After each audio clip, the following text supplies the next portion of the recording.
With that,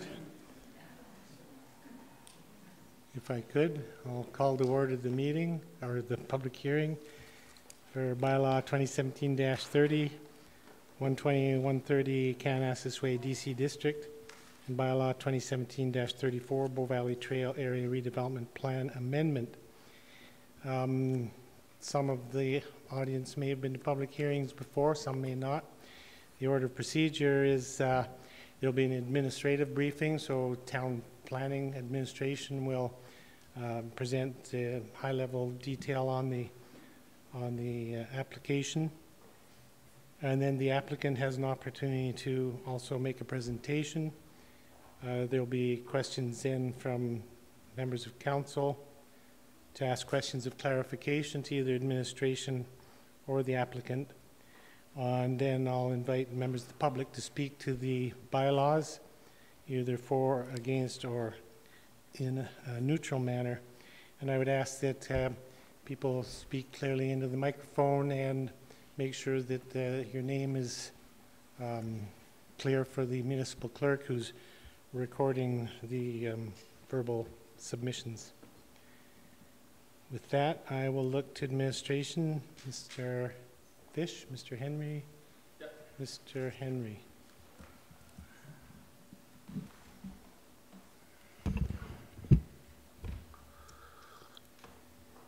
Good evening, members of council.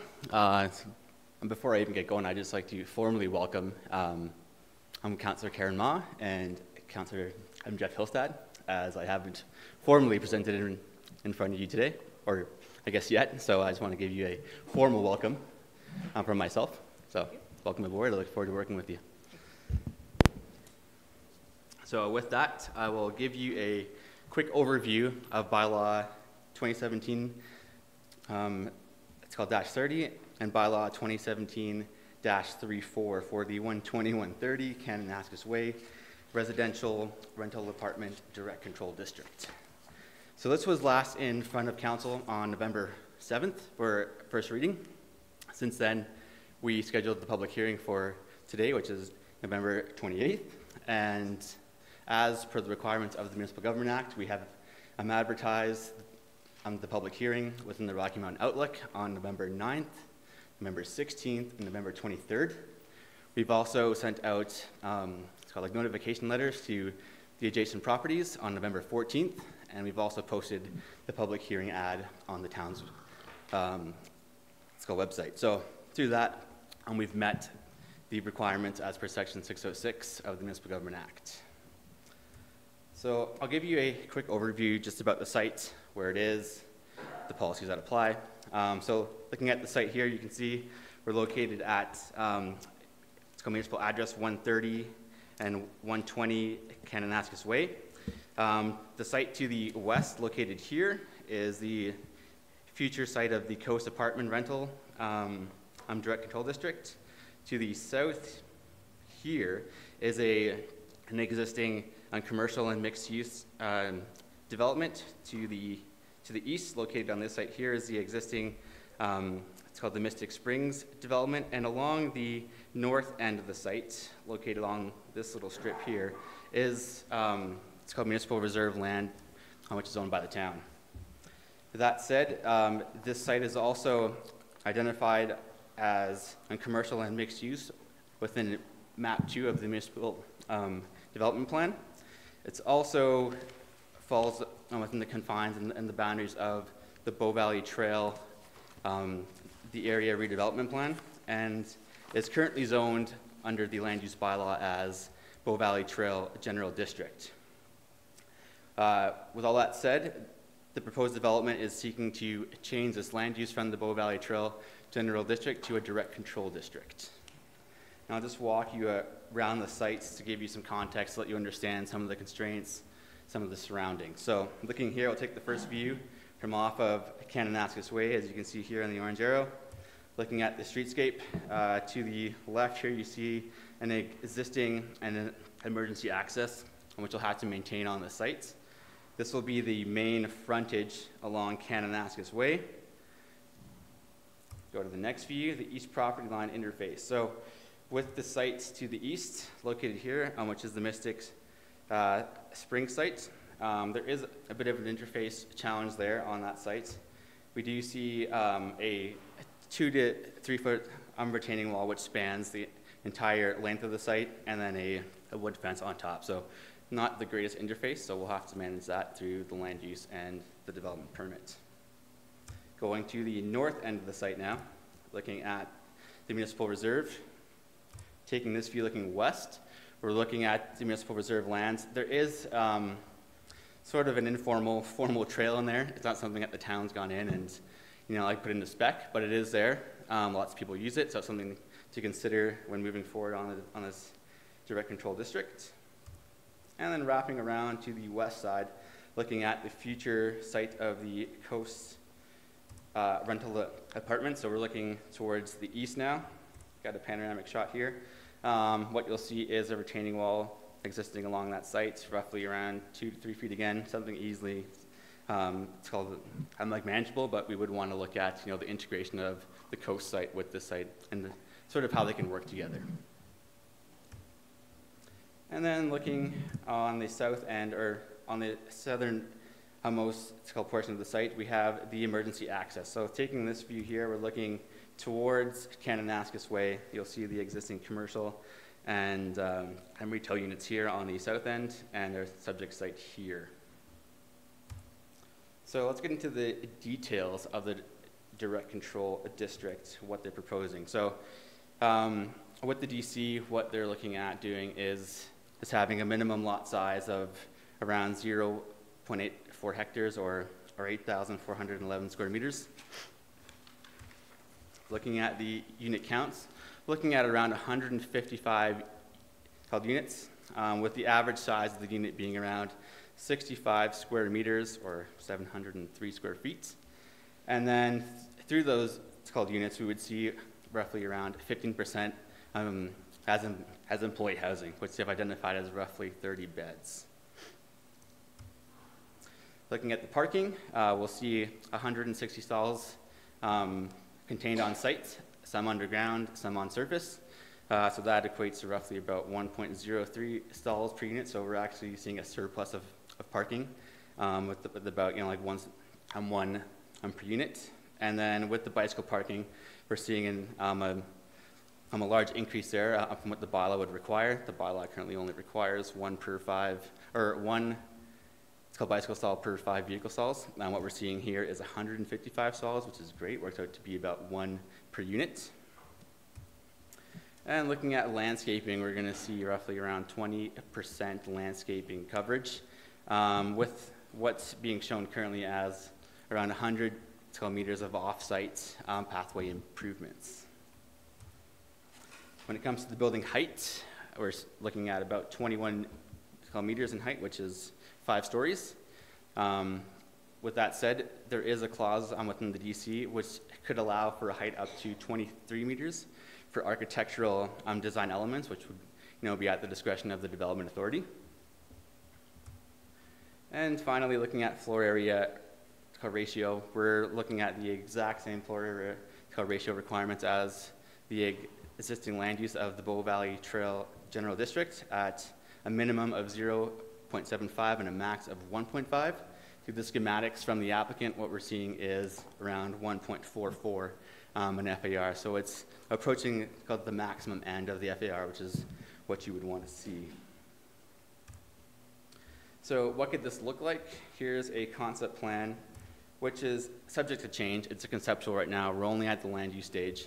What you see here is a large building mass pushed closer to the front of the street, which is what we would want to see.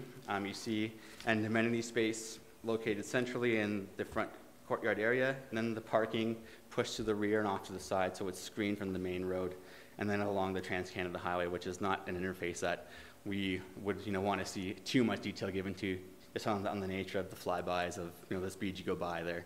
And then with the MR in the back there too, we also have the screening with trees, so it's a good spot to have the parking, and that's something that we would look for with our architectural design guidelines as well.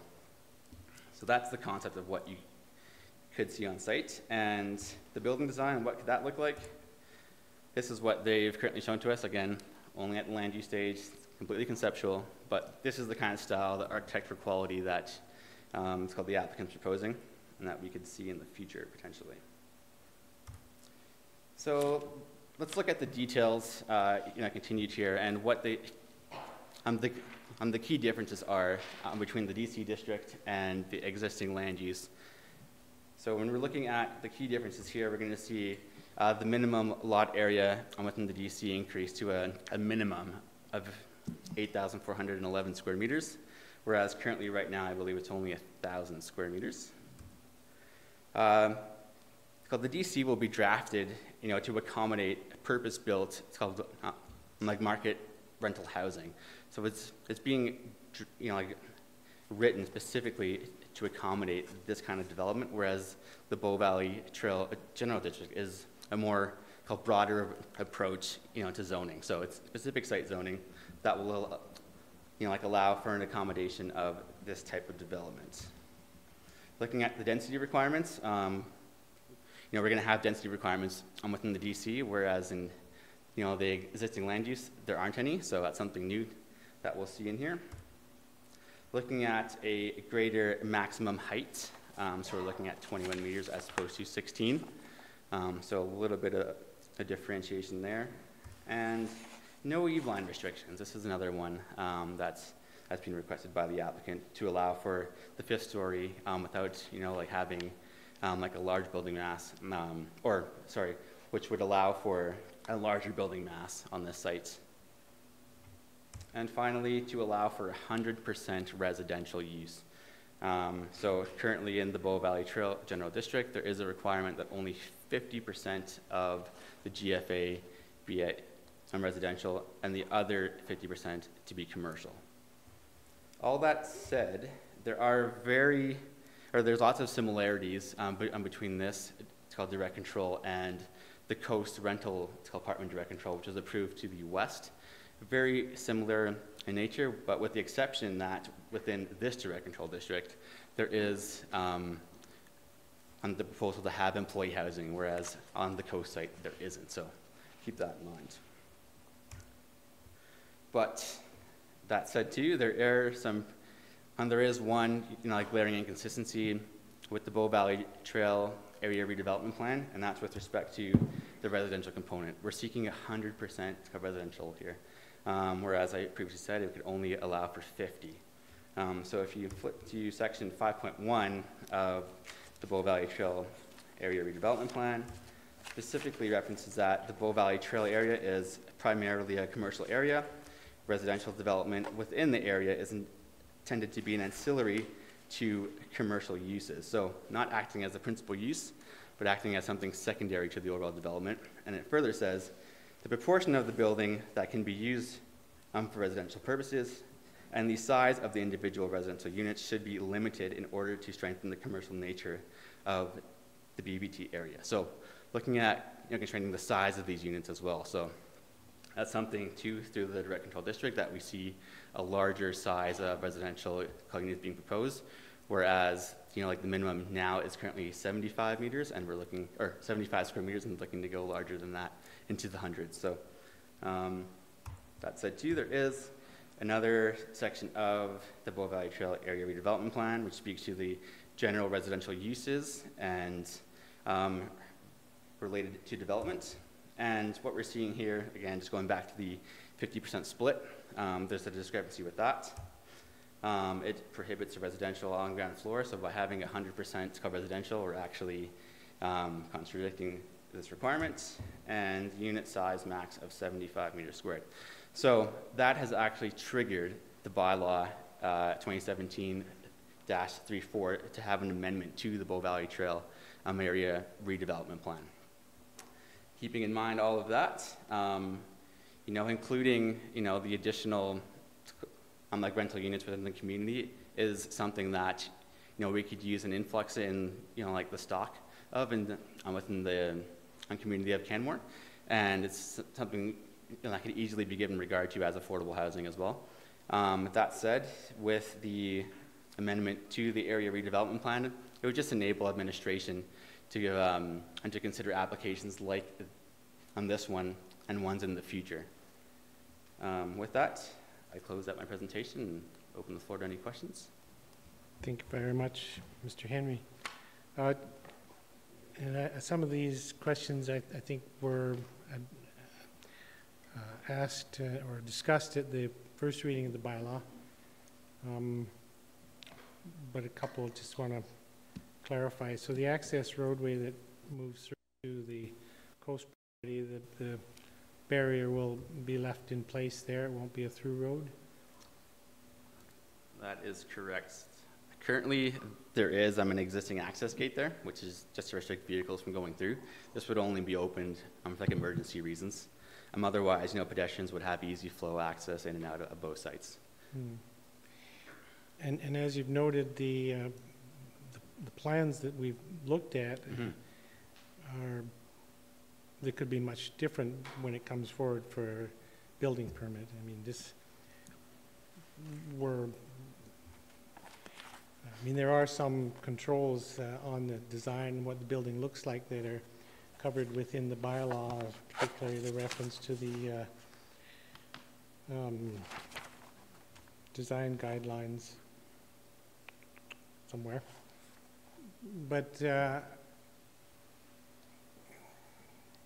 I always struggle with showing visuals of a building when we're just at land use stage. Regardless, I expect that the developer would be continuing with that design concept once it gets through this process, if it does. Could you just speak briefly to the controls that have been embedded in the bylaw to limit the possibility of future condominiumization of the property?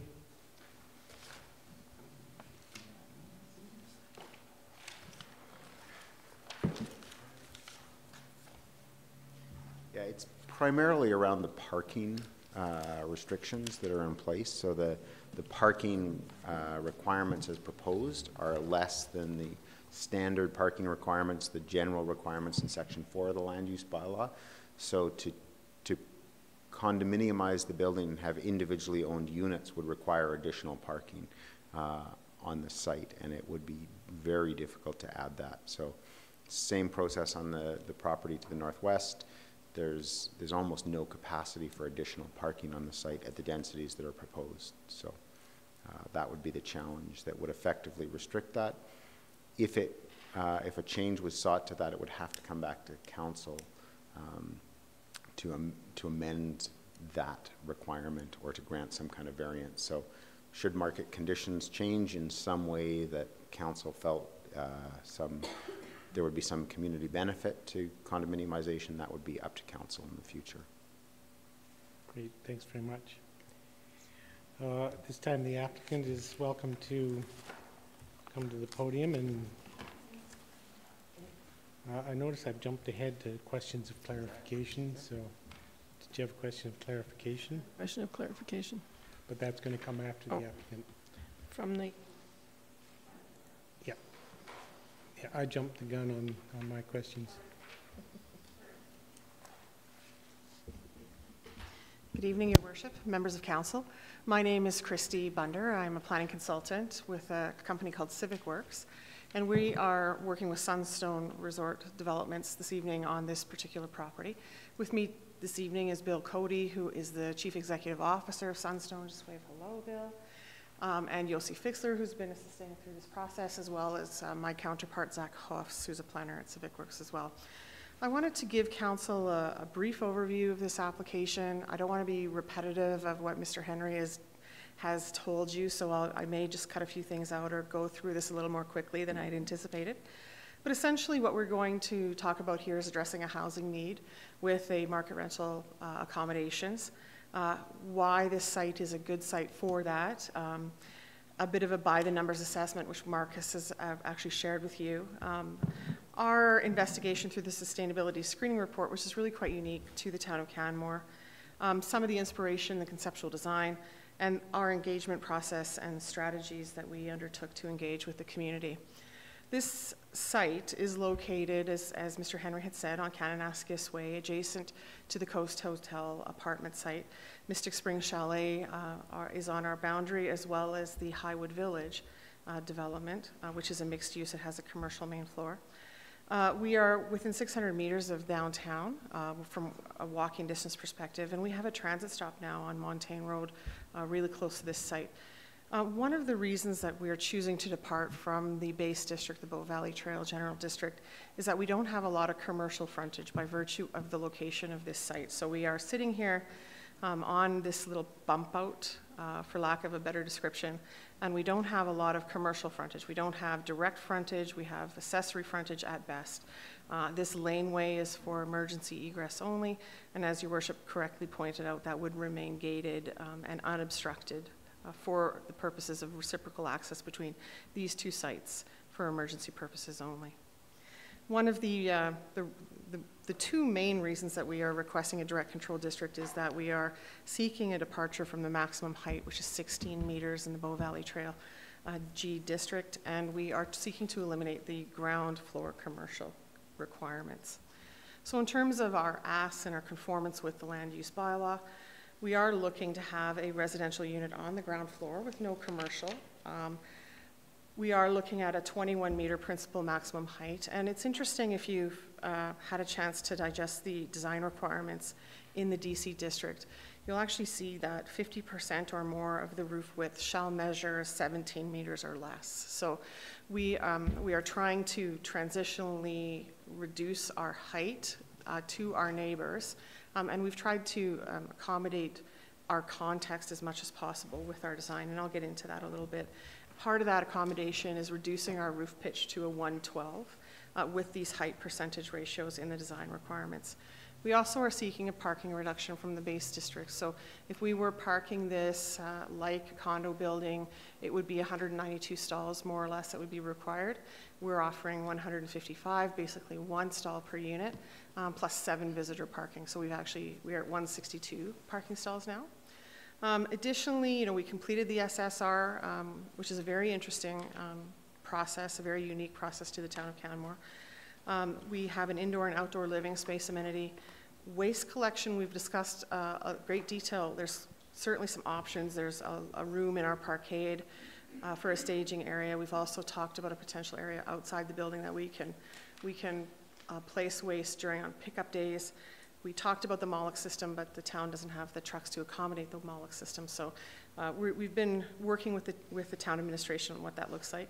We're also aware of being very sensitive with landscaping to ensure that we don't attract wildlife with that. As this is an emerging site, we actually want very much to follow closely with a development permit application. So we have been working on our square footages, we have been amending our plans, and even in the last 2 weeks to try and bring this application to fruition as quickly as possible so that we can start construction early in the next year. Right now our average unit size is 66 square meters. We are 155 units. What we are proposing is a minimum of 15% employee housing. So that's our floor and not our ceiling. So we want to see 15% minimum. We feel very comfortable that we'll be much higher than that. And that is employee housing as defined in your land use bylaw. So this is for people who have worked in the town of Canmore or in the Bow corridor and qualify under the virtue of the definition as an employee. Sunstone's commitment to this employee housing is really to manage the building after construction in such a way that short or month-to-month rentals are possible. There would be some long and annual long-term leases, and that would be primarily with folks who have employees or business owners who have employees who require this kind of housing. We also spoke of seeking some CMHC financing for this building. It's not necessary, but under the CMHC program, you are required to have an affordable component to your rental. So you are required to be 10% below market for 10 years if you get that financing, which we think is a really important consideration. And we're certainly, as I'd mentioned, looking for the town to support our application to CMHC for that reason. We are 1 parking bike per unit, so 1 bike stall per unit. That exceeds what the town requires under the bylaw. We think it's necessary. It seems to be the way to get around town. We looked at car share. I think that was brought up when we talked about this at first reading. And I think we'd certainly be amenable to supporting an existing car share program in the town, but when we looked at the management, insurance, and certain obligations under a ride share program operated out of your building, it becomes almost cost prohibitive to do. So we would certainly be willing to talk about that and accommodate it, but it's not something we would run ourselves. We've also looked at our bedrooms and our unit types a little bit in this intervening time frame. We had a one-bedroom flex, as council may recall, and it was a little bit, I think, confusing. So we've departed from that and just called it a two-bedroom flex. So it can actually be a one-bedroom or a two, depending on how you set that up, and not a one-bedroom flex. So we've got the numbers revised. We have 15 studios, 59 one-bedrooms, 28 two-bedroom flexes, and then the 2 bedrooms proper, which are 2 constructed bedrooms. So we're trying to, I guess, reduce sort of what was murky about what that one-bedroom flex was.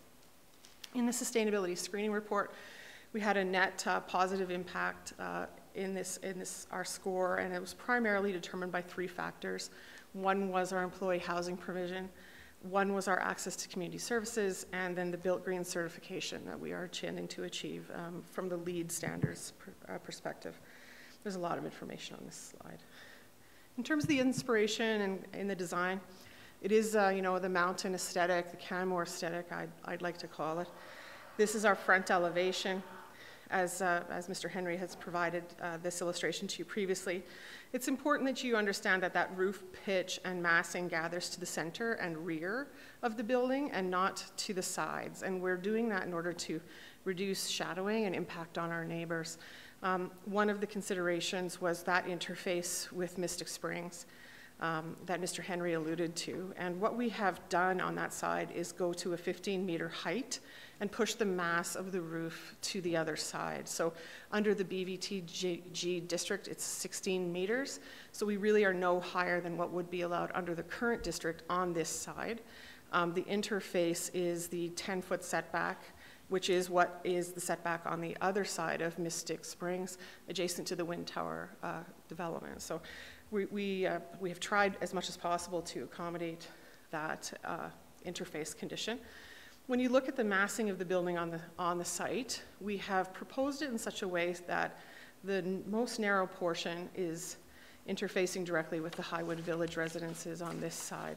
So we have a very narrow portion directly across from the Highwood Villages, and then the bulk of the massing is at the rear of the site, and then we've got a 10-foot setback here, which is by law essentially on this side with Mystic Springs. We have connectivity considerations that we are trying to honor. We have a regional trail connection that we are proposing on this side, as well as an endeavor to upgrade the pathway that's on the MR strip that Mr. Henry alluded to as well. And in terms of flexibility on the interiors, we have offered a number of different unit types and sizes, but we're also talking about allowing for Class 1 home occupations as a permitted use in those units, and Class 2 as a discretionary use, which would allow some small-scale commercial operations in this building, or people to reside and here and work here. If you had a spouse who had a home-based business or worked telecommuting, which is a big thing, they're able to do that here.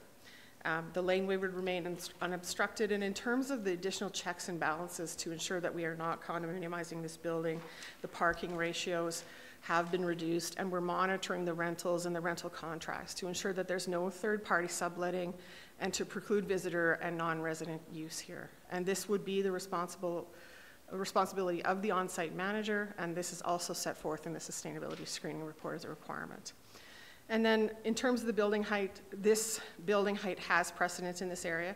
The Coast Hotel is at 21 meters, the Grizzly Brewery is 18.5. The amenity areas that we've been discussing are primarily the bike storage, having a gym, and an indoor-outdoor sort of living space. So In that front courtyard, we have that outdoor amenity area, which also speaks to an indoor amenity area. So in times of good weather, you could have the indoor-outdoor experience there. As well, we've put the bike storage right by the front door, so you can pick your bike up and away you go. We've also been working with the town on what that waste collection and recycling location looks like. The conceptual elevation, and I'm using conceptual almost loosely now because we are making this building come to fruition in its design and intent, because we intend to follow this up very closely with the development permit. So, your worship alluded to, they could bring something completely different in under the DC bylaw. True that, but this is actually what we will be bringing in. And as I'd mentioned, we are looking at the roof gather very closely, trying to make 50% of it under 17 meters with a gradual increase, and most of that increase is to the back of the building with the 15-meter interface with the Mystic Springs development on this side. One of the things we talked about internally, this is rather rudimentary, but I think it helps us, is that transitional continuum of height. So we've got coast with a 612 roof pitch, and we are the mid-step down, or the 1 to 12 to 2 to 12 roof ratios, with the majority of our massing pushed adjacent to the higher side of the neighbor rather than the lower side of the neighbor. And then Mystic Springs is 612 roof pitch, and then the wind towers is 4 stories with a 612 roof pitch. So it's even, gets up there again. So we were aware of that interface condition and tried to manage that roof pitch and height as much as possible. In terms of our engagement process and strategies, we had a public open house on the 29th of June, which we held at Elevation Place. We had 20 folks attend and received 2 feedback forms. In order to notify folks of that, we delivered flyers to the crosshatched area on the map around our site. And we also taped them on doors of commercial businesses that would allow it. We walked one into Mystic Springs, and their front desk receptionist suggested they would send that out to their owners, as well as allowed us to put it on their notice board. This week, Mystic Springs contacted us and said, "Hi, you never consulted us," and we actually walked right in there with a flyer. There was also an article after our open house in June that was in the Rocky Mountain Outlook on July 13th, describing our project and our open house, and it also had our website location. Our website is completely transparent. We have everything that we've submitted to the town on there. We have our What We Heard report. We've had 228 visits to that website, and we've received 3 emails to it. Most of the common themes we heard were about parking, traffic, and lane access, the building height and design, and really the affordable housing with sufficient employee housing ratios, which we've tried to address as much as possible in this application. And then, lastly, and if folks are looking for further information, on our website is the supporting report to this land use bylaw amendment, our What We Heard report, as well as our website, which contains all of the information that's been presented to council, inclusive of the districts and links to other materials. So that's all I have, Your Worship. We're certainly available to any questions. Thank you very much. Councillor Sanford, you had a question. I think you may have answered it in your presentation, but when I was looking at the original proposal, the parking was variable, so for the different sizes of units, but now I'm hearing that you have an absolute number of parking stalls. Am I to understand that? 162? Yes, we're getting closer to that number. So, but based on what the land use allows, it's a calculation, right? That's correct, yeah. Yes. And the calculation presently is 155, which is 1 stall per unit and 7 visitor. But in the proposal, it's 1.25 per 2-bedroom? Yes, and that's the ratio we'd be using for the 2-bedroom and the 2-bedroom flex, because we didn't want there to be a misunderstanding about the 1-bedroom flex. So with the 2-bedroom flex and the 2-bedroom have the same parking ratio. And a studio has 0.5? Yes. And so when you're looking at it as a calculation, it all depends on what you build, actually, doesn't it? It depends on the number and types of units that we have in the building. So what you actually build is Yes. what will determine whether or not you have one parking stall per unit, right? Correct. And these are our working floor plans with our unit sizes and allocations. We are very close on submitting this, and I don't think we're departing much from it. So we're 155. So is our that's what number. the calculation end up being when you jig all your units together. That's correct. And you're saying that there will be one parking stall per unit Yes, based on this floor plan? yes. Okay, I just wanted to clarify that. Thanks. Councillor McCallum. Thank you, Your Worship. Thank you for your presentation. I do have some questions, and some of them you touched upon, but I was wondering if you could speak more to me about the interface between the building and the mixed-use commercial residential building that's across the lane. Yes, so that would be Highwood Village. Whoops, I'm going the wrong way. So that's, Your Worship, to Councillor McCallum. What we have, most of the folks who came to our open house were residents of Highwood Village, and they were, concerned about this lane being a thoroughfare. They were concerned about the interface of the built form, and, essentially the impact on their lifestyle. There is a second floor of residences with their front doors facing this side. So what we did in the planning was we have pushed the majority of the building back and allowed for just a very small wall interfacing with the Highwood Village at this location.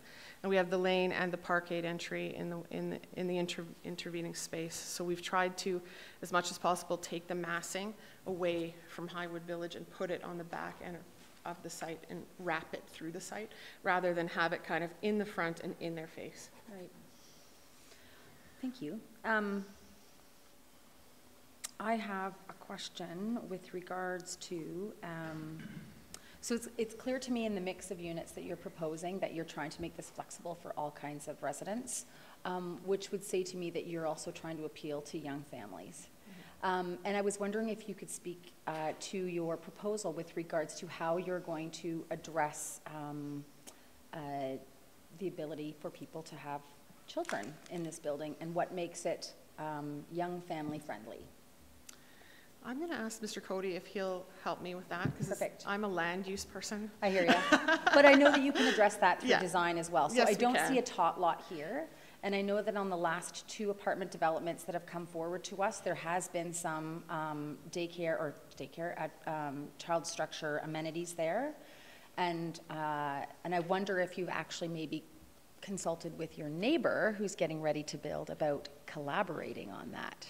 We haven't, but our outdoor amenity space, we have talked about, doing a small tot lot, like a postage tot lot, basically, that fits in with the outdoor living room, and it would be a nice addition, really. Mm-hmm. So that area that says green pavers, that would be the area where we could do a nice little spot. And for sure, the building, the indoor amenity space is designed to be a living room, so it does have that it's basically a free-for-all space.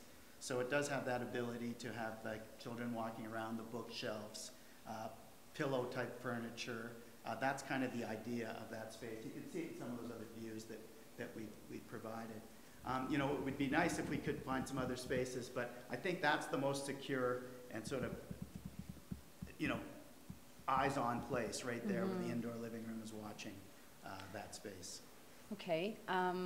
So then I'm going to ask a different question. I noticed that as a discretionary use, you have a home occupation too, which covers day homes, I believe. And I'm wondering within your lease agreements if you are going to be restricting the ability for people to run a day home. Now, I know that the units aren't large, but it wouldn't stop a parent from taking in a child or two outside of their own on a day home basis, especially with how walkable that entire neighborhood is and the commercial development that's going to be happening on the corner. I'm wondering if that's going to be restricted within the lease. We haven't had that discussion with administration yet, but our sort of start-off principle on it is if that was allowed in any home in town, it should be allowed here as well. Basically, our definition of, working at home is things that you already allow in other people's homes. So if someone wants to knit a hat and sell it, and they can do it in their home in town now, we see that being completely available to people living here. And if you allow day homes in, you know, corner bungalows or duplexes now, you know, we think that that should be, that would be our starting point anyhow. A possibility, excellent. And then my third question is, again, along this family-friendly line, so you'll have to forgive me because it's pretty important to me. I'm wondering if you've had any consideration on the main floor of, I know you have commercial uses allowed as a discretionary use under 150 square meters, but I'm wondering if you've considered at all looking for an additional discretionary use for commercial use of daycare, which also would speak to the 155 units you're proposing here, the 90 units that are going to be next door, and the 148 units that are going to be built over in the Palliser lands. That's just a consideration, but I think it would be wise to consider it. Well, we did not have that discussion. At a certain point, we did talk about, you know, should we try to accommodate some commercial, but it just seemed like it was, you know, complicating the application.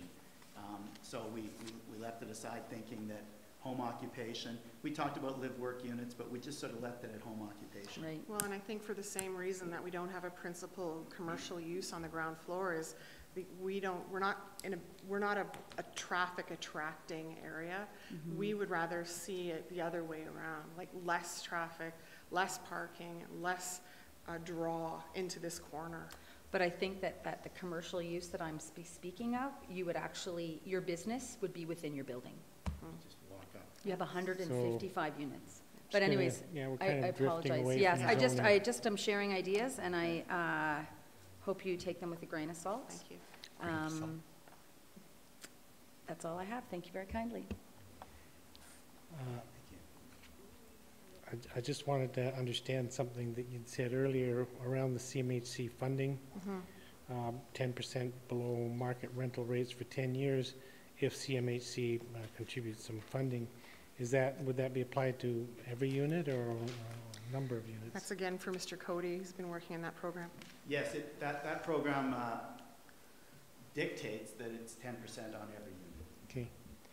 And I recall from the presentation at first reading that there was a suggestion that through designing smaller units than are typical in our inventory, that would also result in lower rental rates than is currently the average. That's definitely part of our strategy. I mean, we're trying to come at this with a proposal and a model that makes the most sense, and by design and by financing, we're hoping to deliver an affordable option. And if we can get both, it will be great. Great, thank you. Are there any other questions from members of council for either administration or the applicant? Seeing none, thank you all for your presentation. Thank you. At this point, I'll open the mic for public submissions. There is a 5-minute time limit for your speaking. There is a clock on the wall, and I'll ask people to stick within the 5 minutes. Thank you very much. So, your name for the municipal clerk? Okay. My name is Donna Scott. Thank you. Good evening, Your Worship and councillors. So, I run a business on Kananaskis Way. I have for 5 years, vacation rental business, and I own 2 condominiums at Mystic Springs, both which are on the the west side of Mystic Springs, that will be directly affected by this development. I've owned them since 2003. My concern is parking. Parking on Kananaskis Way, starting at the Chrysler dealership, has degraded steadily over the years I've owned our condominiums at Mystic Springs. For example, now opposing cars need to give right of way as you're driving past the Chrysler dealership. There's parking along the registry side, along the Chrysler side. And then during the summer months, we have the whole of Kananaskis Way full of cars on the street. And that is because our developments, because I've owned at Blackstone and I've owned at Falcon Crest, and all of these developments, one parking spot per condo. And I'm often renting to vacationers who come as families, and they drive more than one vehicle to stay at my condominiums, so they're parking on the street. And sometimes this summer particularly, they couldn't even find parking on Kananaskis Way. They were parking in Spring Creek. They park illegally at the Cornerstone, constantly, the Cornerstone Theater. Suzanne and BJ are at their wits' end because people are parking at the Cornerstone illegally. So this developer is deciding to put in 155 spaces. And we know, I think, that there'll be way more cars. So one question I had to the developer is, how did you come up with 155 spaces as being adequate, and how do you think that 155 bike stalls is going to be adequate? What are your facts? Yeah, I'm sorry, we're actually not engaging in question and answer. Oh, we're not, okay. Yeah. So that's a question, that's a concern, because people drive cars. In Alberta, people drive cars. There's going to be a lot of cars. So what does the town plan to do to alleviate this parking problem on Kananaskis Way, especially with this density that we're going to be facing? I mean, obviously, my condos in Mystic Springs will be affected. The people that rent my front-facing unit, they park on the street in front of my condo when they come. So that's my question. How are you going to do this? How are you going to manage it? And it's a very good question. At the public hearing, we're not actually asking and answering questions, but Okay. it's something that should be addressed. It's really just to voice your My opinion. opinion. Secondly, and opposed. I'll just be quick, the Bow Valley Trail District height. The BVTG was painstakingly developed over many years with the consultation of many stakeholders. So why does the town take the liberty to simply override the countless hours that went into developing it, and in order to allow a 5-story height? And, you know, should Canmore citizens put any more time and effort into these kinds of initiatives, because they will just get tossed aside due to the fact that we need rental housing in Canmore? Thank you. Thank you very much. So I'm noting that as a position in opposition. Thank you. Is there anybody here that'd like to speak in support? Generally, we'll try to alternate between opposed and support and neutral. Hi, my name's Michael Klein, and I think this is a great development. We do need more residential, but again, the parking situation. I live in Wind Tower, and as was stated before, a lot of these existing residentials have multiple vehicles but only one spot for them. So I'm forced to park on the street, no problem. But especially on the weekends, if I move my vehicle, I have to already park down across from the Chrysler because there's no parking spots. One of the other things I've noticed is in the area for the planned development is there's 12 parking spots about that are already used there that would be taken out by the development. So where would these vehicles go? As well as in that area, you do have to give right of way to oncoming traffic, and that, as in the proposed development, there will be a underground parking thing coming out onto that area. And so it will introduce more congestion. And yeah.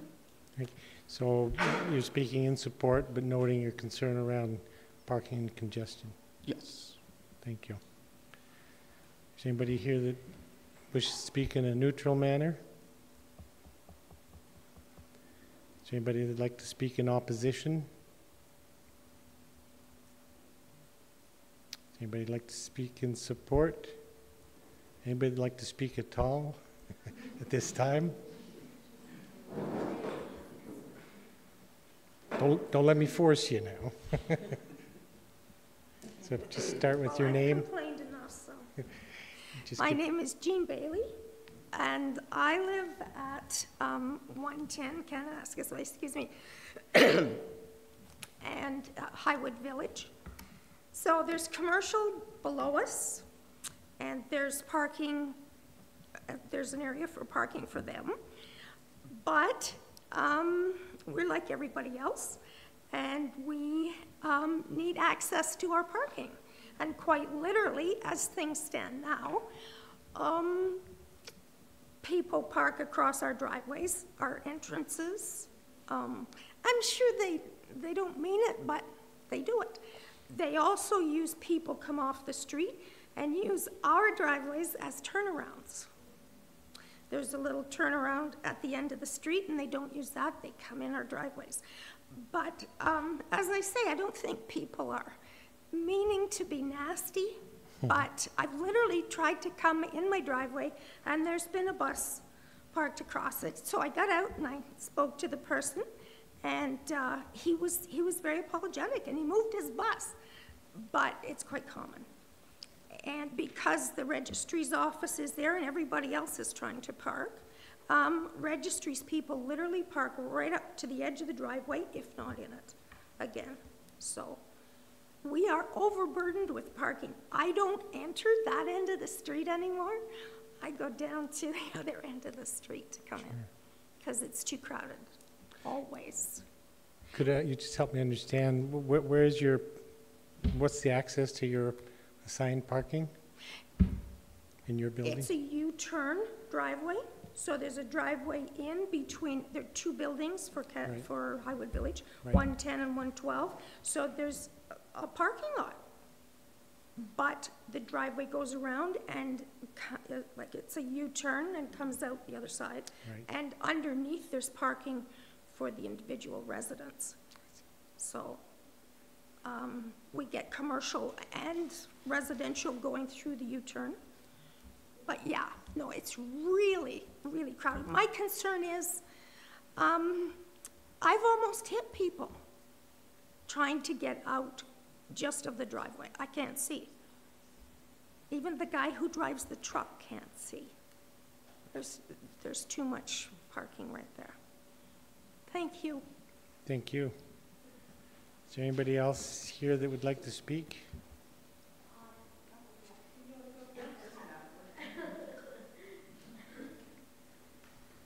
No need to fight over the mic.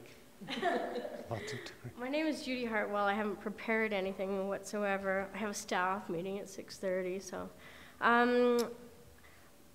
Health and safety has always been something major on my mind. I've worked with seniors in Calgary for over 10 years, and I was on the Health and Safety Committee, and there's a few things that I have a concern about, and one of them is turning left at Fast Gas to access Kananaskis Way.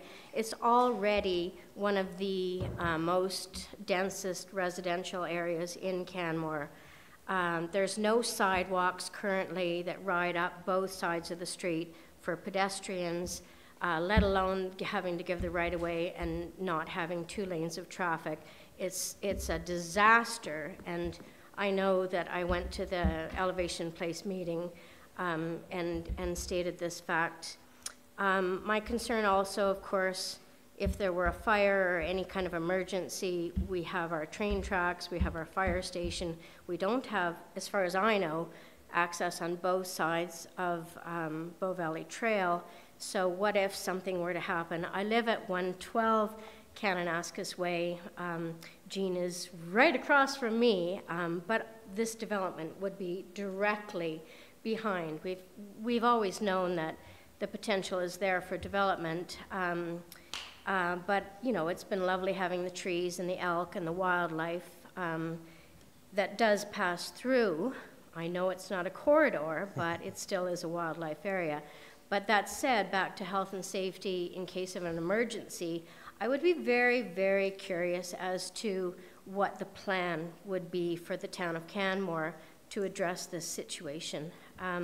Also in regards to past flooding, and noting in the past 5 years since I purchased at 112 Kananaskis Way, that the sewer systems and the water levels have constantly, you know, they haven't been addressed as far as drainage. When there's too much water, you know, the water just comes up and it doesn't drain. So I'm not sure about if the developer is aware of, you know, the potential for any possible sewage problems, or, you know, how that's being addressed if there's so many units flushing, and the water levels and the strength and the pressure, water pressure. So my concerns are basically for health and safety that I think are very important to be addressed, because it's just already such a heavily, densely populated area. Thank you. And you were speaking neutral or opposed? Or? I'm opposed. Okay. Thank you. Thank you very much. Is there anybody else that'd like to speak?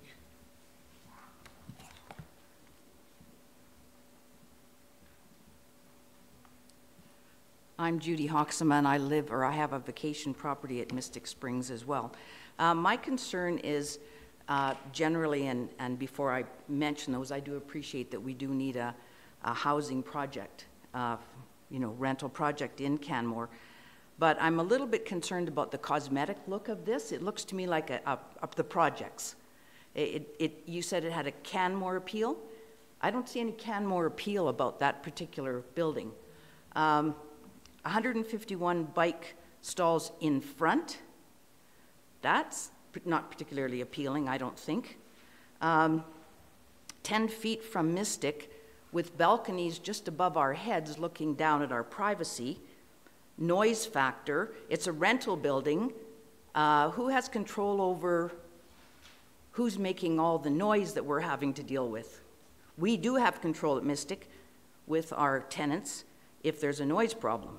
But I can't believe that there will be that kind of control in the noise. And there are balconies that will be facing right down on our privacy. Plus, it is going to be a transient building. I worry about how well it will be upkept by the individuals who are there for a month.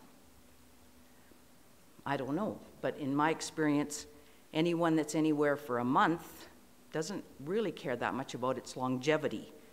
So those are my concerns. Again, it's kind of a shame because it's a beautiful little spot, and I see it now becoming a big project. I'm definitely against it. Just in regards to your last couple of concerns about the upkeep and the maintenance and the noise, the property would be managed by the owner long-term as any other apartment building. So any damage or unsightliness caused by their tenants would be addressed by the owners, the managers, just as is normal in other apartment buildings. The change or the difference here is most of the multifamily units that are in Canmore are individually owned condos, and so there is not necessarily anybody that's on site daily looking after those issues. Mm-hmm. Regardless, I've noted your concerns. Thank you. Right. Good. Thank you. Anybody else that would like to speak at this time?